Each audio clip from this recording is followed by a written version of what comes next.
Welcome to commerce Bharati. This side Diksha Saini. Students, मैंने आपको previous lecture में बताया था कि किन सोर्सेज के थ्रू हम डेटा को कलेक्ट करते हैं, और आज के लेक्चर में मैं ये बताऊंगी आपको कि किन मेथड्स के थ्रू हम डेटा को कलेक्ट करेंगे। हम 2 मेथड से डेटा को कलेक्ट करते हैं, census method and sample method.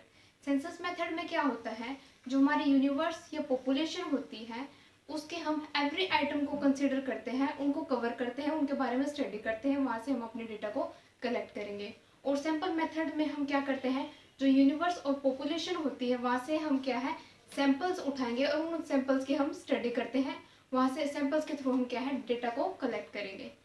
अब हम ये देखेंगे कि यूनिवर्स और पॉपुलेशन होता क्या है।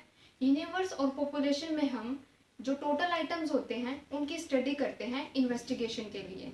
तो सबसे पहले हम पढ़ेंगे सेंसस मेथड के बारे में। It is that method in which data are collected covering every item. मतलब ये एक ऐसा मेथड है जिसमें डेटा क्या है कलेक्ट किया जाता है जो कवर करता है एवरी आइटम। एवरी आइटम किसके, यूनिवर्स और पॉपुलेशन के, relating to the problem under investigation. मतलब जिस आप जो इन्वेस्टिगेशन कर रहे हो उसकी प्रॉब्लम क्या है, किस पर्पज से आप वो इन्वेस्टिगेशन कर रहे हो, तो उसमें पॉपुलेशन के हर एक आइटम को क्या है कवर किया जाएगा, उनकी स्टडी की जाएगी, जिसके थ्रू हम क्या है डेटा को कलेक्ट करते हैं। जो सेंसस मेथड होता है वो सुटेबल कब होता है, सबसे पहले आता है स्मॉल साइज ऑफ पॉपुलेशन। अगर क्या है पॉपुलेशन का साइज क्या है स्मॉल होगा तो हम क्या है एवरी आइटम को कंसिडर इजीली कर पाएंगे। तो ये मेथड कहाँ सुटेबल होगा, जब क्या है आपकी जो फील्ड ऑफ इन्वेस्टिगेशन क्या है स्मॉल रहेगी। नेक्स्ट हमारा widely diverse items in the population. जब आपकी पॉपुलेशन में आइटम्स क्या है डिफरेंट डिफरेंट तरीके के होंगे, मतलब हेट्रोजीनियस होंगे, होमोजीनियस नहीं होंगे, तो वहाँ पे क्या है ये मेथड सुटेबल रहेगा।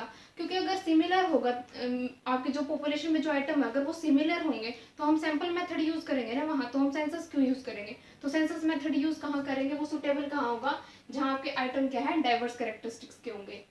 उसके बाद आता है आपका high degree of accuracy and reliability.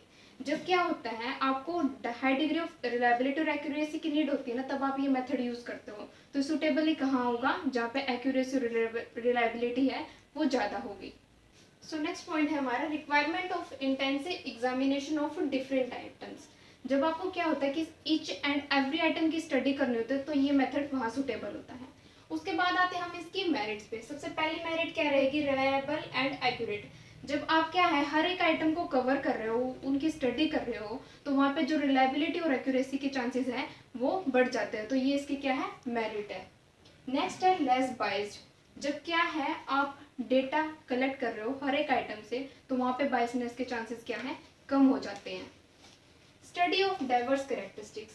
Census method में हम स्टडी किसकी करते हैं, जब ये मेथड यूज ही क्यों किया जाता है, जहाँ पे क्या है जो आइटम्स हैं डिफरेंट कैरेक्टरिस्टिक्स के होते हैं, तो इसमें क्या है हम डाइवर्स कैरेक्टरिस्टिक्स की क्या है स्टडी करते हैं, जो कि इसकी एक मेरिट है। सो नेक्स्ट पॉइंट है study of complex investigation. Sometime क्या होता है जो आपके पॉपुलेशन में आइटम्स होते हैं ना वो कॉम्प्लेक्स नेचर के होते हैं, तो कॉम्प्लेक्स नेचर के होने की वजह से क्या होगा हम कौन सा method of collection of data use करते हैं, सेंसस मेथड।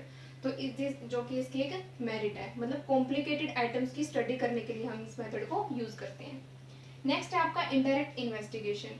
ये मेथड क्या है इनडायरेक्ट इन्वेस्टिगेशन में भी हेल्प करता है, जैसे कि हम पॉवर्टी के रिगार्डिंग इन्फॉर्मेशन कलेक्ट करते हैं या अनएम्प्लॉयमेंट के रिगार्डिंग। नेक्स्ट आती है इसकी डिमेरिट। पहला है कॉस्टली। ये कॉस्टली क्यों होता है, क्योंकि जब हमें लार्ज मैन पावर की रिक्वायरमेंट होती है ना, तो वहाँ पे क्या है उन मैन पावर का मतलब जब वो इन्वेस्टिगेटर्स को क्या है अपॉइंट करते हैं तो उनको क्या है हमें पे भी करनी होती है, फीस जो उनकी पे करनी होती है, तो वहाँ पे क्या है जो कॉस्ट है वो ज़्यादा लगती है, इसलिए क्या है मेथड क्या है कॉस्टली है। नेक्स्ट है लार्ज मैन पावर। अब जैसे कि क्या है हर 10 साल बाद गवर्नमेंट क्या है जनगणना करवाती है, तो जनगणना करवाते वक्त हमें क्या है मैन पावर की रिक्वायरमेंट होगी, इन्वेस्टिगेटर्स की रिक्वायरमेंट होगी जो डेटा क्या है कलेक्ट करके देंगे, तो इसलिए क्या हमें लार्ज मैन पावर की नीड होगी। नेक्स्ट है हमारा not suitable for large investigation. क्या है जब हमें लार्ज इन्वेस्टिगेशन करनी हो तभी मेथड सुटेबल कम होता है। क्यों होता है, क्योंकि वहाँ डिफिकल्ट हो जाता है कि हम यूनिवर्स और पॉपुलेशन के हर एक आइटम को क्या है कंसिडर करके चलें, उनको कवर करें या उनकी स्टडी करें, तो ये थी इसकी डिमेरिट्स। हमारा नेक्स्ट मेथड है sample method. It is that method in which data is collected about the sample. ये एक ऐसा मेथड है जिसमें हम डेटा क्या कलेक्ट करते हैं अबाउट द सैंपल, सैंपल के regarding, on A group of item, मतलब जो हम क्या है सैंपल सिलेक्ट कर रहे हैं, group of item taken from the population, जो पॉपुलेशन में से क्या हमने सैंपल को सिलेक्ट किया है और उसी के बेसिस पे क्या है हम कंक्लूजन ड्रॉ करते हैं। सपोज प्रिंसिपल है वो क्या है डिफरेंट डिफरेंट क्लासेस से, ये 10th क्लास है, ये +1 है और ये +2 है। आपके स्कूल की प्रिंसिपल क्या करेगी, एक एक स्टूडेंट को सेलेक्ट कर लेगी एज ए सैंपल, यहाँ से भी एक सेलेक्ट कर लिया, यहाँ से भी एक और यहाँ से भी एक, ये एज ए सैंपल सेलेक्ट कर लिया और प्रिंसिपल ने क्या है क्वेश्चनिंग करी इन तीनों स्टूडेंट से। तो जिस बेसिस पे वो क्या है आंसर कर रहे हैं, तो वो क्या है प्रिंसिपल अनुमान लगाएगी ये कि वो जो स्टूडेंट है इंटेलिजेंट है, डफर है या मीडियोकर है। तो इससे क्या है, अगर ये स्टूडेंट इंटेलिजेंट है तो ये पूरी क्लास को रिप्रेजेंट कर रहा है कि 10th क्लास स्टूडेंट के जो स्टूडेंट है वो क्या है इंटेलिजेंट है। तो ये हो गया आपकी सैम्पलिंग। इसके बाद आती है इसकी सूटेबिलिटी। सबसे पहला है the size of population is very large. ये मेथड क्या है वहाँ सूटेबल होगा जहाँ क्या है फील्ड ऑफ इन्वेस्टिगेशन क्या है लार्ज रहेगी। नेक्स्ट है very high degree of accuracy is not needed. यहाँ पे क्या है बिल्कुल हाई डिग्री ऑफ एक्यूरेसी की नीड नहीं होती, ये नहीं कह सकते कि बिल्कुल ही एक्यूरेसी होती नहीं है। अब जैसे क्या है, अब अगर ये स्टूडेंट इंटेलिजेंट है, ये पूरी क्लास को रिप्रेजेंट कर रहा है, तो ये तो है नहीं कि उसमें कोई डफर स्टूडेंट है ही नहीं, ठीक है। तो यहाँ पे प्रॉपर एक्यूरेसी नहीं है, तो जहाँ पे हमें क्या है एक्यूरेसी की प्रॉपर एक्यूरेसी की नीड नहीं होती वहाँ पे हम इस मेथड को क्या है यूज करते हैं। Intensive examination of diverse item is not required. जब क्या होता है हमें ईच एंड एवरी आइटम्स है जो पॉपुलेशन के उनकी स्टडी नहीं करनी होती, तब हम इस मेथड को यूज करते हैं। When different units of the universe are broadly similar to each other, जब आपके यूनिवर्स और पॉपुलेशन में जो आइटम्स होते हैं वो एक दूसरे से सिमिलर हों तो क्या है हम इस मेथड का यूज करेंगे। नेक्स्ट है इसकी मेरिट्स। सबसे पहले आता है इकोनॉमिकल। इकोनॉमिकल मतलब इसमें जो टाइम, मनी एंड एफर्ट्स तीनों ही कम लगते हैं। जब हम इस मेथड को यूज करते हैं वहाँ क्या है, एक तो हम यहाँ प्रिंसिपल सभी स्टूडेंट से पूछती, यह उसने क्या है सैंपल उठाया उससे क्वेश्चनिंग करी, टाइम कम लगा, ठीक है। अगर लार्ज लेवल पे देखा जाए तो वहाँ पे क्या है जो कॉस्ट है वो भी कम आएगी और एफर्ट्स भी क्या है कम लगेंगे। तो इस तरीके से ये क्या है इकोनॉमिकल मेथड है जो कि सैंपल मेथड की क्या है मेरिट है। नेक्स्ट है टाइम सेविंग। टाइम भी क्या है कंज्यूम होता है, तो इसी वजह से क्या है इकोनॉमिकल भी होता है। नेक्स्ट है आइडेंटिफिकेशन ऑफ एरर। जब आपका क्या है जो यूनिवर्स और पॉपुलेशन में जो आइटम है वो कम होंगे तो वहाँ पे एरर है कि हम इजीली डिटरमाइन कर लेंगे। नेक्स्ट है लार्ज इन्वेस्टिगेशन। हम क्या है इस मेथड को तब यूज करते हैं जब फील्ड ऑफ इन्वेस्टिगेशन क्या है लार्ज होती है, जो कि इसकी मेथड की क्या है मेरिट है, क्योंकि हम इस मेथड को यूज ही वही करते हैं। नेक्स्ट है मोर साइंटिफिक। ये मेथड साइंटिफिक इसलिए है क्योंकि हम क्या करते हैं एक आइटम को क्या है डिफरेंट पर्सपेक्टिव से डिफरेंट एंगल से उसको क्या है स्टडी करते हैं, उनकी इन्वेस्टिगेशन करते हैं। उसके बाद आती है इसकी डिमेरिट्स। फर्स्ट है पार्शियल। जब क्या है हम सैंपल कलेक्ट कर रहे होते हैं पार्शियलिटी के चांसेस क्या हैं बढ़ जाते हैं। हो सकता है जब प्रिंसिपल ने टीचर को बोल दिया हो या प्रिंसिपल ने खुद क्या है सैंपल सेलेक्ट किया हो, मे बी वो स्टूडेंट को जानता हो सकता है, तो वहाँ पे क्या है पार्शियलिटी के चांसेस हो गए, पार्शियल हो गए तो वहाँ पे क्या है रॉन्ग कंक्लूजन भी क्या है ड्रॉन हो सकता है, तो ये भी इसकी क्या होगी डिमेरिट होगी। Difficulty in selecting representative sample. जब क्या हम सैंपल को सेलेक्ट कर रहे होते हैं वो क्या टास्क सबसे डिफिकल्ट होता है। क्यों होता है, क्योंकि क्या ये भी है कि अगर हमने गलत सैंपल उठा लिया तो जो हमारा कंक्लूजन है वो रॉन्ग भी हो सकता है। नेक्स्ट है difficulty in framing a sample. जब आपके यूनिवर्स क्या है डिफरेंट डिफरेंट तरीके के होते हैं जो आपके पॉपुलेशन है, तो ठीक है, तो वहाँ पे क्या हमें एक सैंपल फ्रेम करना हमारे लिए डिफिकल्ट टास्क होगा। Specialised knowledge. जब आप क्या है सैम्पलिंग कर रहे हो तो जो सैम्पलिंग कर रहा है जो पर्सन, तो उसको एक स्पेसिफिक नॉलेज होनी चाहिए उस चीज़ के, भाई आपको क्या चीज़ देख के वो सैंपल उठाना चाहिए। अब जैसे कि क्या है, अब प्रिंसिपल ने यहाँ पे सैंपल उठाया, अब प्रिंसिपल को ये चीज़ होनी चाहिए कि ओवरऑल पर्सनैलिटी स्टूडेंट की क्या है, किस तरीके का वो बिहेव कर रहा है, उसको जब वो टीचर के पास आया है वो किस तरीके से आया है, मतलब उसके हाव भाव हर चीज़ों को क्या है डिटरमाइन करना है। तो ये सारी चीज़ें क्या है कंसिडर करनी चाहिए। तो ये भी एक डिफिकल्ट टास्क है जब हम क्या है सैम्पलिंग करते हैं। नेक्स्ट टॉपिक है हमारा असेंशियल्स ऑफ ए सैंपल। जब हम सैंपल कलेक्ट करते हैं तो हमें क्या क्या रिक्वायरमेंट होती है, क्या क्या चीज़ें ज़रूरी हैं। तो जो बेसिक असेंशियल्स होते हैं वो हमारा होता है रिप्रेजेंटेटिव और एडिक्वेसी। रिप्रेजेंटेटिव, आप ऐसा सैंपल सेलेक्ट करो कि जो पूरी पॉपुलेशन को क्या है या पूरे यूनिवर्स को क्या है रिप्रेजेंट करता हो। तो आपका जो सैंपल क्या है रिप्रेजेंटेटिव होना चाहिए। नेक्स्ट है इंडिपेंडेंट।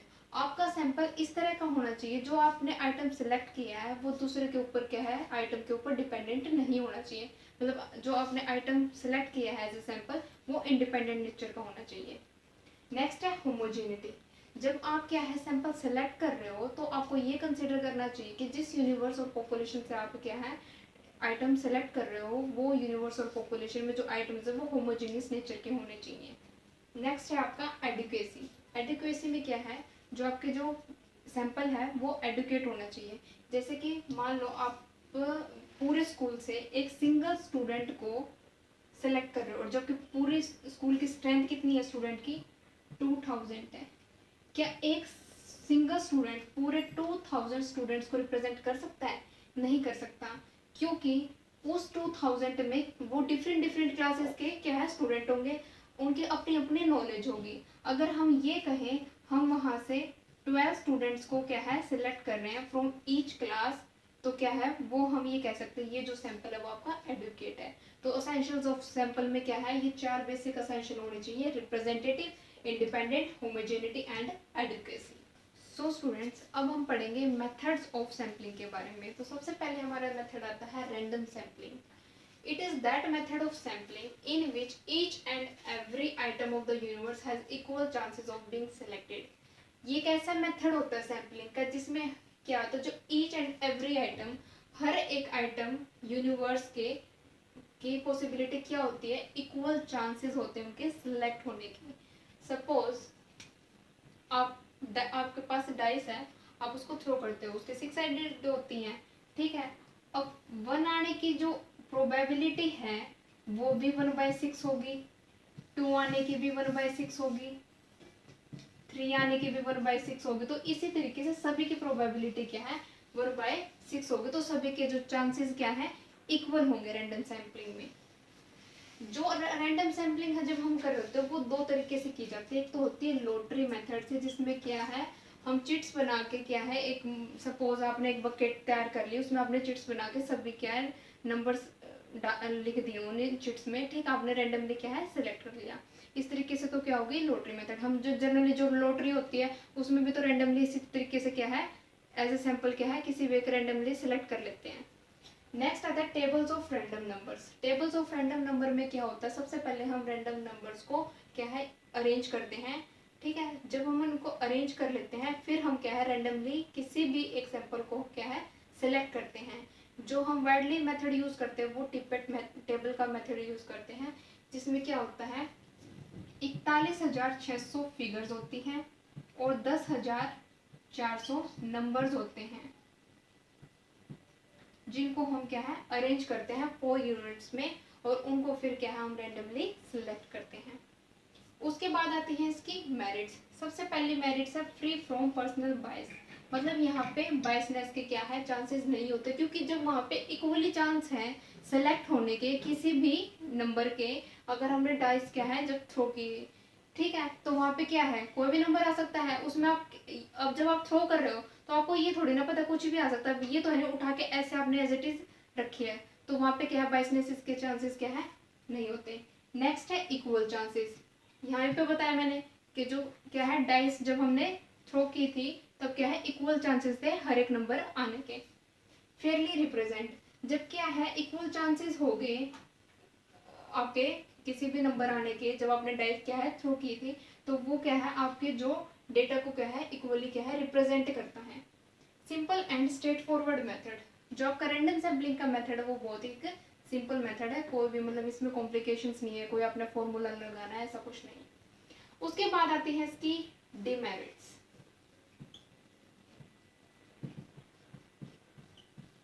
सबसे पहली डिमेरिट रहेगी does not guaranteed proportionate representation. मतलब जब आप क्या है आपने कोई सैंपल सेलेक्ट किया, ठीक है, अब जरूरी नहीं है जिस पर्पज से आपने वो सैंपल क्या है सेलेक्ट किया था और वो उस पर्पज को वो सैंपल क्या है फुलफिल कर रहा हो, तो यहाँ पे ये क्या है उसकी एक डिमेरिट रहेगी। नेक्स्ट है आपका does not give weightage to certain important items in the universe. कई बार क्या होता है किसी सैंपल की अपनी इम्पोर्टेंस होती है और वो उस सैंपल को क्या है इम्पोर्टेंस नहीं दे रहा होता, क्या हमने वो सिलेक्ट ही ना किया हो, ठीक है, सभी के क्या है इक्वल चांसेस होते हैं, किसी को स्पेशली एक इम्पोर्टेंस नहीं दे के चलता, तो ये भी इसकी क्या है डिमेरिट है। हमारा नेक्स्ट मेथड है पर्पजिव सैम्पलिंग। पर्पजिव सैम्पलिंग को हम क्या है डेलिब्रेटिव सैम्पलिंग भी बोलते हैं। It is that method in which the investigator himself make the choice of the sample. इस मेथड में जो इन्वेस्टिगेटर है खुद ही सैंपल की चॉइस करता है कि उसे कौन सा सैंपल सेलेक्ट करना है, which in his opinion are the best representative of the universe. भाई उसे उसके ओपिनियन के अकॉर्डिंग क्या है वो जो सैंपल सेलेक्ट कर रहा है वो क्या है बेस्ट है, ठीक है। अब सपोज करो कि एक एम्प्लॉयर है, ये जो एक ओनर है बिजनेस का, उसको क्या है उसको ये डिसाइड करना है कि एम्प्लॉय की सैलरी उसे क्या रखनी है, क्या वो उनको रिम्यूनरेशन पे करेगा, तो वो ये देखेगा कि उसका पास्ट एक्सपीरियंस कैसा रहा, उसकी गुडविल कैसी, उसके बिजनेस की, उसकी इनकम क्या हो रही है, इन्फ्लेशन रेट क्या रहेगा, डिप्रेशन की सिचुएशन है क्या, ऐसे बहुत सारे फैक्टर्स हैं जिनको वो कंसिडर करेगा और फिर क्या है रिम्यूनरेशन तय करेगा भाई क्या उसे एम्प्लॉयज को पे करना चाहिए। तो वो सैंपल उसी तरीके से सिलेक्ट करेगा अपने पर्पज के अकॉर्डिंग, अपने सहूलियत को देखते हुए। तो वो सारा क्या आता है आपका पर्पजिव सैंपलिंग में। पर्पजिव सैंपलिंग की मेरिट क्या रहेगी फ्लेक्सिबल। जो ये मेथड होता है फ्लेक्सिबल होता है क्योंकि आप इसमें क्या अपने पर्पज के अकॉर्डिंग क्या है सेलेक्ट कर रहे हो सैंपल को। नेक्स्ट है सिलेक्शन ऑफ आइटम। जो आइटम आप सेलेक्ट कर रहे हो क्या है अपने पर्पज को ध्यान में रखते हुए कर रहे हो, ये नहीं है कि आपने कोई भी सैंपल क्या है रैंडमली सेलेक्ट कर लिया। सिंपल टेक्निक, जो ये टेक्निक है वो बहुत ही क्या है सिंपल है। नेक्स्ट है डिमेरिट। डिमेरिट में क्या है पर्सनल बायसनेस। यहाँ पे बायसनेस के चांसेस हो गए क्योंकि वो अपने पर्पस को देख के सैंपल सेलेक्ट कर रहा है ना कि रैंडमली सेलेक्ट कर रहा है। नेक्स्ट है अनरिलायबल। जब वो क्या है बायसनेस के चांसेस जब किसी सैंपल को सेलेक्ट करने में हो जाएंगे तो वहां पे क्या है अनरिलायबल होगी वो सिचुएशन, क्योंकि आप विश्वास नहीं करोगे कि वो जो सैंपल है वो एक्यूरेट है। सो स्टूडेंट्स हमारी नेक्स्ट टाइप रहेगी स्ट्रेटिफाइड सैंपलिंग, जिसको हम क्या बोलते हैं मिक्स्ड सैंपलिंग भी बोलते हैं। इस मेथड में क्या होता है जो पॉपुलेशन होती है उसको हम डिवाइड करते हैं डिफरेंट स्ट्राटा, मतलब डिफरेंट ग्रुप्स में आप उसको क्या है डिवाइड कर दोगे, हैविंग डिफरेंट कैरेक्टरिस्टिक्स, जिनके क्या है जो फीचर्स होंगे उन ग्रुप्स के वो क्या है अलग अलग होंगे।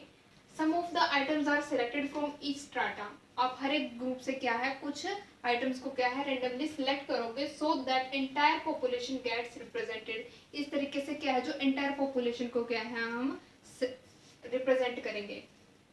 तो अब इसकी मेरिट्स है, सबसे पहली मेरिट रहेगी कवर्स डाइवर्स कैरेक्टरिस्टिक्स।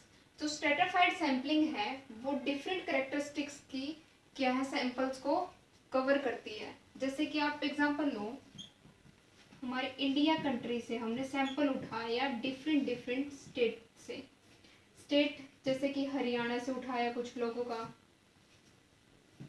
पंजाब से उठाया, राजस्थान से उठाया, दिल्ली से सैंपल लिए। तो हर स्टेट की क्या है जो कल्चर है वो अलग है, ठीक है, उनका जो पहनावा है वो अलग है। तो उन बेसिस पे हमने क्या है इन स्टेट को क्या है अलग अलग में ग्रुप्स में क्या है डिवाइड कर दिया और फिर हम क्या है वहां से रैंडमली क्या है सैंपल सेलेक्ट करें। तो इस तरीके से वो डिफरेंट कैरेक्टरिस्टिक्स को क्या है कवर कर पा रहा है। कंपेरेटिव एनालाइज, जब हम यहाँ से जब सेलेक्ट कर रहे हैं सैंपल तो क्या है हम इन सैंपल्स को क्या है कंपेयर भी कर सकते हैं। उसके बाद आता है reliable as well as meaningful result. ये जो मेथड है हमें एक रिलायबल रिजल्ट प्रोवाइड करवाता है और उसके साथ ही जो ये रिजल्ट आता है वो मीनिंगफुल होता है। भाई हमें पता है हमने कैरेक्टरिस्टिक्स के बेसिस पे उनके कल्चर को लेके उनके ड्रेसिंग स्टाइल्स को लेके हमने उनको क्या है डिवाइड किया था ग्रुप में, तो उन्हीं बेसिस पे तो हमने रिजल्ट निकालना है। ये तो है नहीं कि कहीं से भी हमने किसी भी स्टेट से रैंडमली क्या है सिलेक्ट कर लिए सैंपल, ठीक है, तो ये इसलिए मीनिंगफुल रिजल्ट निकालेगा। उसके बाद आती है इसकी डिमेरिट्स। सबसे पहले आता है लिमिटेड स्कोप। इस मेथड का बहुत ही लिमिटेड है क्योंकि बहुत समटाइम्स ये डिफिकल्ट हो जाता है कि हम उनको ग्रुप में उनके डिफरेंट कैरेक्टरिस्टिक्स के बेसिस पे क्या उनको डिवाइड करें। पॉसिबिलिटी ऑफ बायसनेस, समटाइम्स जब हम क्या करते हैं सेलेक्ट करते हैं सैंपल वहाँ पे क्या है जो इन्वेस्टिगेटर होता है वो अपने अपने अकॉर्डिंग क्या है सैंपल सेलेक्ट कर लेता है। स्मॉल साइज ऑफ पॉपुलेशन, जब क्या ये जो मेथड है जब स्मॉल साइज ऑफ पॉपुलेशन है वहाँ एप्लीकेबल नहीं होता है। तो इसलिए क्या है, क्योंकि स्मॉल साइज में क्या होगा, अब सपोज करो आपकी क्लास है, अब वहाँ से आप सैंपल उठा रहे हो, you are in 12th class और आप वहाँ से मान लो सैंपल उठा रहे हो, तो वो क्या पूरी क्लास को रिप्रेजेंट तो करेगा, बट कितने बच्चों को आप डिवाइड कर लोगे, एक जो इंटेलिजेंट होंगे उनको, एक होंगे जो मीडियोकर होंगे, ठीक है। लेकिन क्या है, अब ये तो है नहीं कि वो मीडियोकर किसी हो सकता है दूसरे सब्जेक्ट में इंटेलिजेंट हो, जो इंटेलिजेंट है क्या पता वो दूसरे सब्जेक्ट में मे बी एवरेज हो। तो इस तरीके से अगर आप क्या है लार्ज फील्ड ऑफ इन्वेस्टिगेशन पे उसकी स्टडी कर रहे हो तो वहाँ पे वो क्या है आपको रिलायबल और एक्यूरेट रिजल्ट प्रोवाइड कराता है, इसलिए ये वहाँ सुटेबल रहेगा जहाँ पे क्या है आप लार्ज फील्ड ऑफ इन्वेस्टिगेशन कर रहे हो। तो स्मॉल साइज ऑफ पॉपुलेशन में इसकी ये डिमेरिट रहेगी। सो स्टूडेंट्स हमारी नेक्स्ट मेथड रहेगी systematic sampling. In this method, units of the population are numerically, geographically and alphabetically arranged. मतलब जो हमारी पॉपुलेशन के आइटम्स होंगे, यूनिट्स होंगी, उसको हम न्यूमेरिकली, ज्योग्राफिकली और अल्फाबेटिकली क्या है अरेंज करेंगे। Every nth item of the numbered item is selected as a sample item. Every nth number, जैसे कि सपोज करो हमने 100 स्टूडेंट्स का डेटा कलेक्ट करना है, तो सबसे पहले आप क्या करोगे, 1 से लेके 10 स्टूडेंट्स तक के बीच में आप कोई भी रैंडम सैंपल उठा लीजिए। सपोज 5th आइटम आपने सेलेक्ट कर लिया, तो क्या होगा, नेक्स्ट जो आप सैंपल उठाओगे वो 15th होगा, 25th होगा। तो इस तरीके से आप क्या है सैंपल को सेलेक्ट करोगे। जो इसकी मेरिट रहेगी, सिस्टमेटिक सैम्पलिंग जो होती है वो बहुत ही सिंपल है। जैसे कि आपने देखा, आपने सेलेक्ट कर लिया, उसमें फिर 5th सेलेक्ट किया तो उसमें 15, 25 आप 10, 10 क्या है प्लस करते गए। नेक्स्ट मेरिट रहेगी पॉसिबिलिटी ऑफ पर्सनल बायस। अब देखो हमने यहाँ पे 5th आइटम रैंडमली क्या है सेलेक्ट कर लिया, तो उसके बाद क्या है 15th करा, फिर 25th करा, तो वहाँ पे क्या है बायसनेस के चांस क्या है खत्म हो गए। तो यहाँ पे जो पर्सनल बायस की पॉसिबिलिटी क्या है खत्म हो जाती है। नेक्स्ट है आपकी demerit, not get equal chance. यहाँ पे सभी को इक्वल चांस नहीं मिलता। अब क्या है, जब रेंडमली अगर हम सेलेक्ट करते हैं 100 स्टूडेंट्स में, तो हर स्टूडेंट की प्रोबेबिलिटी क्या रहती, 1/100 रहती, ठीक है। लेकिन जब हमने यहाँ 5th कर लिया तो वहाँ पे फिर आगे वालों की पॉसिबिलिटी क्या होगी, nth नंबर करेंगे हम सेलेक्ट 50th 25th, ठीक है, वो उसी ऑर्डर में चला, तो वहाँ पे इक्वल चांस नहीं मिलता। अगर रैंडमली हम, जब रैंडम सैम्पलिंग में होता है कि हमें वहाँ पे क्या है हर आइटम को क्या है इक्वल चांसेस होते हैं सेलेक्ट होने के।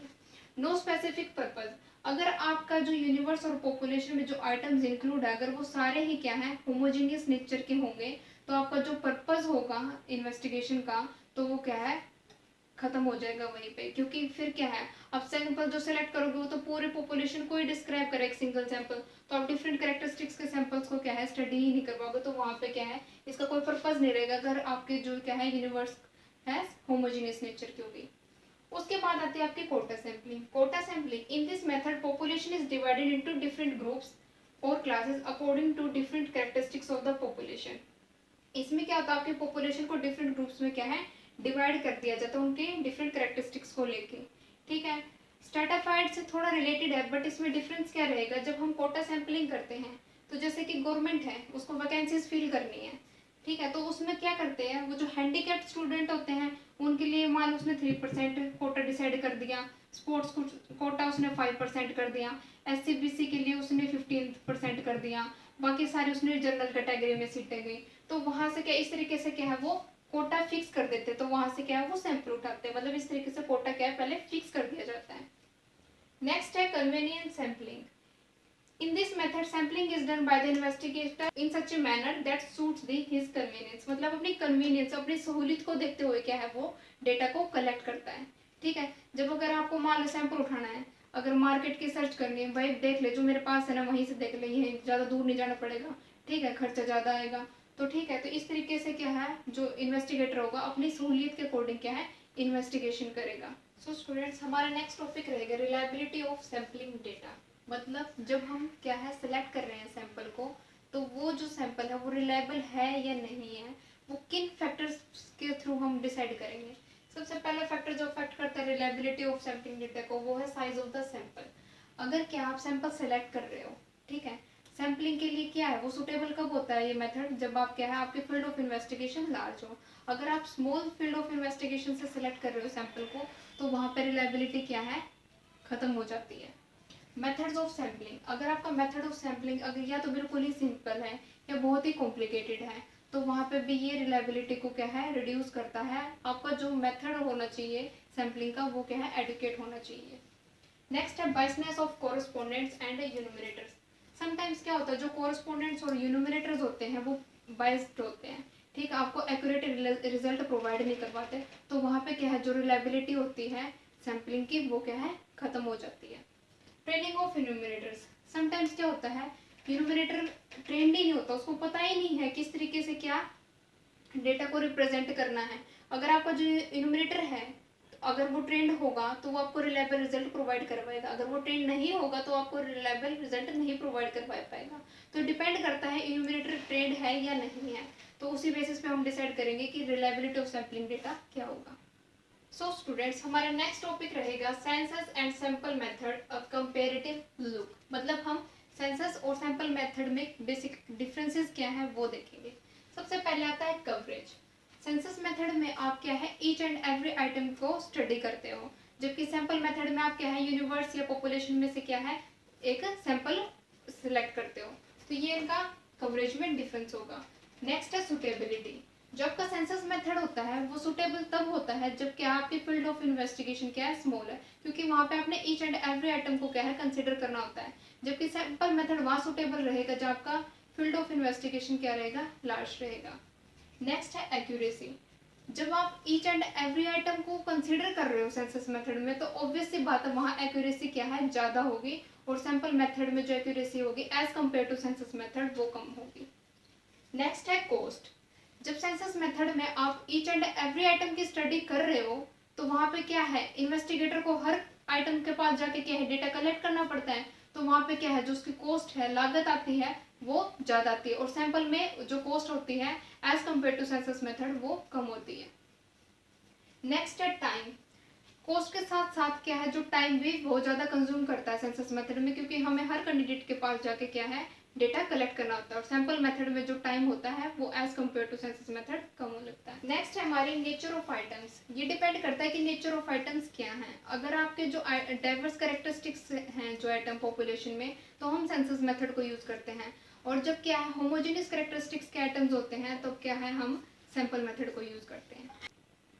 सो हमारा नेक्स्ट पॉइंट रहेगा वेरिफिकेशन।